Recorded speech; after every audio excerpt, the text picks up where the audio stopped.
بسم اللہ الرحمن الرحیم۔ یہ باب خیار شرط مکتبہ رحمانیہ کا صفحہ نمبر 35 اور بشرا کا صفحہ نمبر 52 کا آخر 52 کا آخر۔ ومن باع عبدین بألف درہم علی انہ بالخیار فی احدہما 3 ایام فالبیع فاسد۔ اس سے پیچھے کل کے سبق میں تھا یعتبر تصرف العاقد فی روایت ای فی روایت کتاب بیوع المبسوط وتصرف الفاسق فی اخرى وہی روایت ما دون المبسوط یا معذون المبسوط۔ اس کو میں نے دیکھا تھا، یہ فتح القدیر میں بھی معذون ہے ذال معجمہ کے ساتھ، اور بنایہ میں بھی معذون ہے ذال معجمہ کے ساتھ، کفایہ میں بھی معذون ہے ذال معجمہ کے ساتھ، نقطے والی ذال کے ساتھ، اور عنایہ میں البتہ انہوں نے مادونہ لکھا ہے، اور مکتبہ بشرا والوں نے بھی مادونہ لکھا ہے۔ اردو شرح میں اشرف الہدایہ والے کو صرف دیکھا ہے، اس نے بھی معذون لکھا ہے ذال معجمہ نقطے والی کے ساتھ۔ اس لیے کوئی بات حتمی سامنے آ نہیں سکی، کم از کم یہ 3 بڑی شرحوں میں تو معذون ہی لکھا ہے، بنایہ، فتح القدیر، کفایہ میں۔ تاہم عنایہ کا مادونہ لکھنا اور مکتبہ بشرا کا بھی مادونہ لکھنا معنی تو رکھتا ہے، قابل غور تو بنا دیتا ہے بحث کو۔ میں عرض کرنا چاہتا تھا کہ میں نے کل آپ سے کہا تھا کہ میں دیکھ کروں گا، تو دیکھ کر تو میں آیا لیکن کسی نتیجے پر نہیں پہنچ سکا۔ انشاءاللہ آج پھر اس کو دیکھیں گے، کسی نتیجے پر پہنچیں گے۔ اب ہمارے وہ سبق ومن باع عبدین بألف درہم علی انہ بالخیار، وہ جو ابھی تھوڑی دیر پہلے میں نے عبارت پڑھی، بالکل آسان سبق ہے۔ جس آدمی نے میں نے زاہد کو 2 غلام بیچے 1000 روپے کے، اس طور پر کہ مشتری کو خیار ہے ان دونوں میں سے کسی ایک میں، تعیین نہیں ہے، 3 دن تک اس کو خیار ہے، خیار تعیین ہوگا 3 دن تک، خیار نہیں یہ خیار شرطی ہوگا، ہاں، کہ وہ رکھے، یہ رکھنا چاہے تو رکھے، نہ رکھے تو نہ رکھے۔ اس کو کسی ایک غلام میں 3 دن کا خیار ہے، ایک غلام میں 3 دن تک خیار ہے تو بیع فاسد ہے۔ یعنی میں نے یوں کہا کہ دیکھو یہ 2 غلام ہیں، الف اور با، 2 غلام ہیں، تو اس کو یہ دونوں غلام میں نے آپ کو 1000 روپے کے بیچے، دونوں میں سے الگ الگ میں نے قیمت متعین نہیں کی، اس کی اتنی اس کی اتنی، پر دونوں 1000 کے ہیں، اور ان دونوں میں سے کسی ایک میں آپ کو اختیار ہے، آپ رکھنا چاہیں رکھ لینا، واپس کرنا چاہیں واپس کر دینا، یہ بیع فاسد ہے، وجہ آ رہی ہے۔ اور اگر اس نے بیچا وَإِنْ بَاعَ كُلَّ وَاحِدٍ مِّنْهُمَا بِخَمْسِمِائَةٍ عَلَىٰ أَنَّهُ بِالْخِيَارِ فِي أَحَدِهِمَا بِعَيْنِهِ جَازَ الْبَيْعُ، اگر میں نے بیچا، عبارت کے لحاظ سے اس نے بیچا، اگر اس نے بیچا ان دونوں میں سے کسی ایک کو 500 درہم کا، اس شرط پر کہ اس کو ان میں سے کسی ایک معین غلام میں اختیار ہے، تو یہ بیع جائز ہے۔ یہ یوں ہوگا، میں کہوں گا الف اور با دونوں 1000 روپے کے بیچے بئی طور، اس طرح کہ دونوں میں سے ہر ایک کی قیمت 500 روپیہ ہے، اور الف اور با میں سے ایک کو معین کر کے میں نے کہا کہ آپ کو الف میں خیار ہے، اس غلام کو رکھنا چاہو تو رکھ لو، نہ رکھنا چاہو تو نہ رکھو، تو یہ بیع جائز ہے۔ والمسألۃ علی 4 اوجہ، دراصل مسئلے کی 4 صورتیں بنتی ہیں، اور سمجھ میں بھی آ رہی ہیں بالکل، وہ چاروں بیان بھی کرے گا۔ پہلی صورت یہ کہ اللہ یفصل ثمن ولا یعین الذی فیہ الخیار، نہ تو ثمن کی تفصیل بیان کرے کہ دونوں 1000 کے تو ہیں، یہ تفصیل بیان نہ کرے کہ اس غلام کی کتنی قیمت ہے، ولا یعین الذی فیہ الخیار، اور نہ ہی اس غلام کی تعین کرے جس کے اندر خیار ہے، الف اور با میں سے کس میں خیار ہے۔ وہو الوجہ الاول فی الکتاب، اور جو پر کتاب میں مذکور مسئلہ ہے اس میں پہلی صورت تو یہی مذکور ہے۔ وفسادہ، یہ بیع فاسد کہی تھی نا، لجہالۃ ثمن والمبیع، فساد اس لیے کہ یہاں ثمن بھی مجہول ہے اور مبیع بھی مجہول ہے، وہ اس طرح لأن الذی فیہ الخیار کالخارج عن العقد، کیونکہ وہ غلام جس میں خیار تھا وہ ایسا ہے جیسے عقد سے خارج ہو، کیونکہ جس غلام میں خیار ہوتا ہے وہ غلام عقد سے خارج ہوتا ہے، یعنی گویا کہ عقد میں شامل نہیں ہوتا، اس لیے کہ جس غلام میں خیار رکھا ہے تو اس غلام کے اندر خیار رکھنے کی وجہ سے جو بیع کا حکم ہے، آگے آ رہا ہے، ترجمہ کر دیتا ہوں، اذ العقد مع الخیار لا ينعقد في حق الحکم، کیونکہ خیار کے ساتھ جو عقد ہوتا ہے وہ حکم کے حق میں منعقد نہیں ہوتا۔ عقد بیع کا حکم کیا ہے؟ مالک بننا، مالک بنانا، ملک حاصل ہونا، یہ اس کو حکم ہے، یعنی بیع ہوتی ہے تو حکم کیا نکلتا ہے کہ ملک منتقل ہو جاتی ہے، تو ملک کے حکم میں تو وہ عقد خیار والا تو منعقد ہی نہیں ہوتا، پہلے ہم کئی دفعہ پڑھ چکے ہیں، جب خیار رکھ لے تو ملک کیسے منتقل ہوئے؟ فبقی الداخل فیہ احدہما، لہذا ایک غلام تو بے سے نکل گیا جس میں خیار ہے، اور جو دوسرا ہے ان میں سے ایک وہ اس میں داخل رہا، وہو غیر معلوم، اور جو داخل ہے وہ غیر معلوم ہے۔ دیکھو دو غلاموں میں سے ایک تو عقد سے باہر نکل گیا خیار رکھنے کی وجہ سے، باقی ایک باقی رہ گیا نا، کیونکہ جس میں خیار ہے وہ نہیں پتہ الف میں خیار ہے یا با میں خیار ہے، تو جب خیار والا معلوم نہیں ہے تو دوسرا بھی معلوم نہیں ہوگا نا، اور حالانکہ حکم یہ ہے کہ جو دوسرا ہے وہ داخل ہے اس کے اندر، عقد کے اندر، اور وہ غیر معلوم ہے، تو مبی غیر معلوم ہو گیا، مبی غیر معلوم ہے اور ثمن بھی غیر معلوم ہے، اس لیے کہ اس نے دونوں کی تفصیل نہیں بیان کی، کہ دونوں ہزار کے ہیں، ہو سکتا ہے کل کوئی جھگڑے کی شکل ہے کہ جی نہیں یہ تو 300 کا تھا، یا یہ تو ہلکے والا غلام ہے، اگر اس کا فائدہ اس میں وہ کہے گا یہ میرے والا یہ تو 700 کا تھا، تو اس میں جھگڑا ہو جائے گا، تو اس لیے ثمن بھی مجہول اور مبی بھی مجہول۔ یہ موٹا سا قاعدہ ہے، آپ بخوبی جانتے ہیں، جہاں بھی ثمن مجہول ہو جائے عقد فاسد ہو جاتا ہے، بے فاسد ہو جاتی ہے، بے فاسد گناہ ہے، اور جہاں مبی مجہول ہو جائے وہاں بھی بے فاسد ہو جاتی ہے، ثمن مجہول ہونے سے فاسد، بے مبی مجہول ہونے سے بھی فاسد۔ والوجہ الثانی، دوسری وجہ کیا ہے؟ ان یفصل الثمن ویعین الذی فیہ الخیار وهو المذکور ثانیا فی الکتاب، دوسری صورت یہ کہ ثمن کی تفصیل کرے اور اس غلام کی بھی تعیین کر دے جس میں خیار ہے، اور یہی کتاب میں دوسرے درجے میں مذکور صورت ہے، دو صورتیں مذکور کی تھی نا، دوسری یہ تھی انباع کل واحد منہما ب500، کہ غلام کی قیمت کی بھی تعیین کی، کا دونوں 500 کے ہیں، اور یہ بھی کہا کہ الف اور با میں سے آپ کو الف میں خیار ہے، انما جازا، یہ بے جائز ہے، لأن المبیع معلوم والثمن معلوم، مبی بھی معلوم ہے اس لیے کہ جس میں خیار ہے وہ الف ہے، وہ تو عقد سے باہر ہو گیا، اور جو با ہے وہ تو مبی ہے، وہ ہمیں معلوم ہے کہ با غلام بک رہا ہے، اس کی ثمن بھی معلوم ہے کہ 500 روپے میں بک رہا ہے، لہذا یہ بے جائز ہے۔ البتہ یہاں ایک اشکال ہوتا ہے، دیکھو اس دوسری صورت میں الف اور با میں سے الف میں خیار ہے، تو الف غیر مبی ہوا نا، اور با میں خیار نہیں ہے، وہ تو بک گیا، وہ مبی ہو گیا، وہ مبی معلوم ہے، ثمن بھی معلوم ہے، لیکن سودا کیسے کیا؟ سودا میں نے یوں کیا ہے، میں بائی نے، کہ یہ دونوں غلام میں نے آپ کو بیچے 1000 کے، دونوں کی قیمت 500 ہے اور آپ کو الف میں خیار ہے، جب دونوں میں نے ایک ہی عقد میں بیچے تو یہ تو بالکل ایسے ہو گیا کہ ایک مبی کے ساتھ دوسرا ایسی چیز بیچ دی جو تو عقد میں داخل ہی نہیں ہے، الف والا عقد میں داخل نہیں تھا نا، تو اگر آپ اس طرح کریں کہ جو چیز عقد میں داخل نہیں ہو آپ اس کی بھی شرط لگائیں کہ یہ بھی آپ کو قبول کرنا پڑے گا دوسری چیز میں بے کو قبول کرنے کے لیے، الف اور با میں سے بے میں تو عقد ہو گیا نا، تو گویا کہ میں اس کو یہ کہہ رہا ہوں جب میں نے دونوں کو اکٹھے بیچ دیا کہ بے کے اندر با کے اندر بے والے عقد کو قبول کرنے کے لیے شرط ہے کہ الف میں بھی قبول کرو، کیونکہ میں نے کہا دونوں غلام 1000 روپے کے ہیں، تو جب کہ الف والا تو عقد میں داخل ہی نہیں ہے، تو عقد سے خارج چیز کو میں نے عقد میں داخل کر کے اس کے قبول کرنے کی شرط لگا دی، حالانکہ وہ تو عقد سے خارج چیز ہے، اور عقد سے خارج چیز کی اگر شرط لگا دو عقد کے اندر تو اس سے تو بے فاسد ہو جاتی ہے، لہذا بے فاسد ہونی چاہیے۔ وہ اس اعتراض کو اس سے اور زیادہ مضبوط کرتے ہیں، وہ کہتے ہیں ایسے ہو گیا جیسے ایک آدمی نے دو آدمی بیچے، دو انسان بیچے، ان میں سے ایک حر تھا اور ایک کن تھا۔ کن کس کو کہتے ہیں؟ غلام۔ اور عبد کس کو کہتے ہیں؟ غلام۔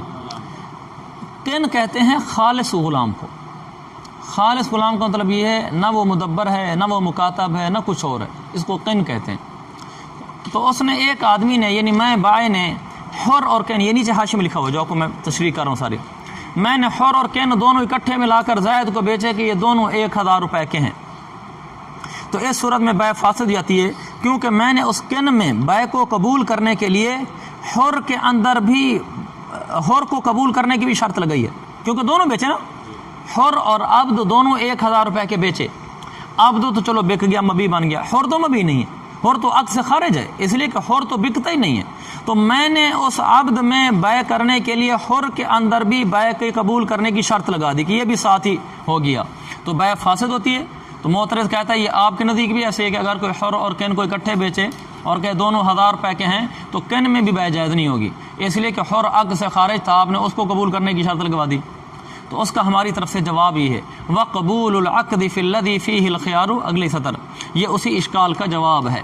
جواب کیا ہے؟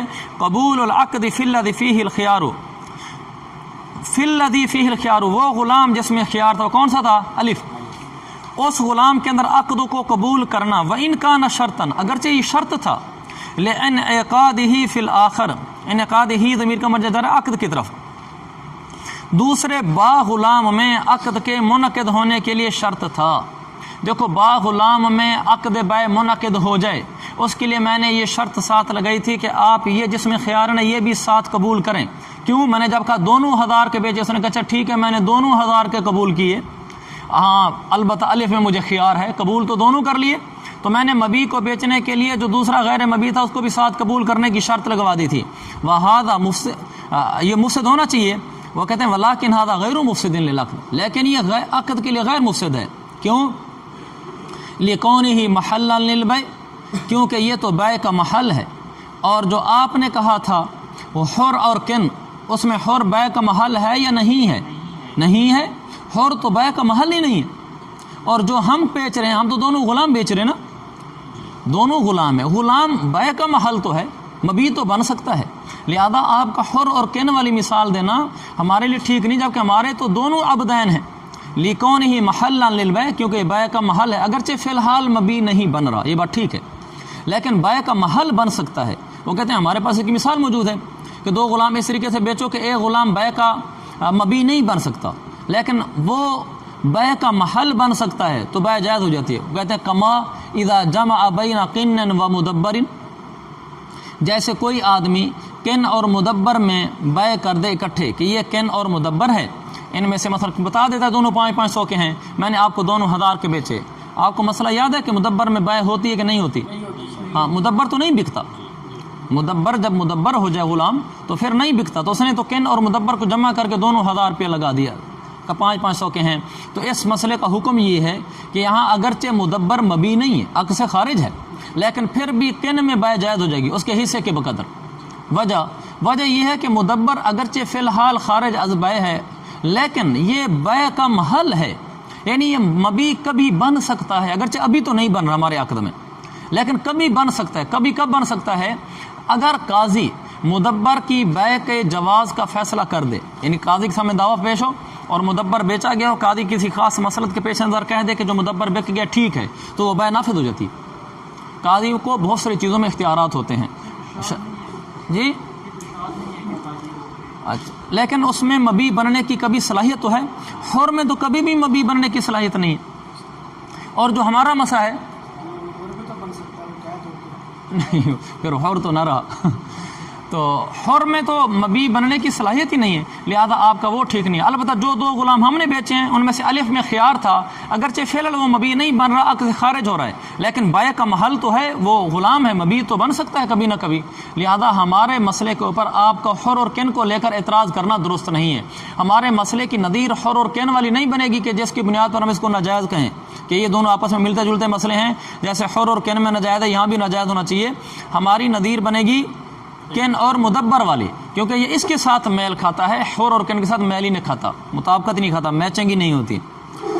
اچھا آگے، والثالث، تیسری صورت، ان یفصل الثمن ولا يعین الذی فیہ الخیار، ثمن کی تفصیل کر دے کہ میں نے دونوں غلام آپ کو 1000 کے بیچے، دونوں 500 کے ہیں، لیکن لا يعین الذی فیہ الخیار، یہ نہ بتائے کہ ان میں سے خیار کس کے اندر ہے، تو یہاں کون سی چیز مجہول ہوگی؟ مبی مجہول ہوگا نا، کہ پتہ نہیں بکا کون سا ہے۔ اچھا، چوتھی صورت، والرابع ان يعین الذی فیہ الخیار ولا یفصل الثمن، کہ وہ غلاموں کی تعین تو کر دے کہ دیکھو الف اور با میں سے آپ کو الف میں خیار ہے، لیکن قیمت کی تفصیل بیان نہ کرے کہ ان میں سے جو بیچ رہا ہوں اس کی کتنی قیمت ہے، دوسرے کی کتنی ہے، تو یہاں بھی عقد فاسد ہے، لیکن کون سی وجہ ہوگی؟ ثمن مجہول ہے، اس لیے اس نے کہا والعقد فاسد فی الوجہین، یہ تیسری چوتھی صورت ہے، ان دونوں صورتوں میں عقد فاسد ہوگا، اما لجہالت المبی، یا مبی کی جہالت کسی، ثمن کی جہالت کسی۔ نیچے کیا لکھا ہوا ہے؟ لف و نشر مرتب، سمجھا گیا؟ چونکہ تیسری صورت ہے وہاں مبی مجہول تھا، اور جو چوتھی صورت ہے وہاں ثمن مجہول تھی، تو لف و نشر مرتب ہو گیا نا اسی ترتیب سے۔ اگر یہ ہوتا اما لجہالت الثمن او لجہالت المبی، پھر کیا ہوتا؟ لف و نشر غیر مرتب۔ اچھا آگے، ومن اشترى ثوبين على ان ياخذ ايهما شاء بعشرة وهو بالخيار 3 ايام فهو جائز، وكذلك الثلاثه فان كانت 4 اثواب فالبيع فاسد۔ استمعوا الي،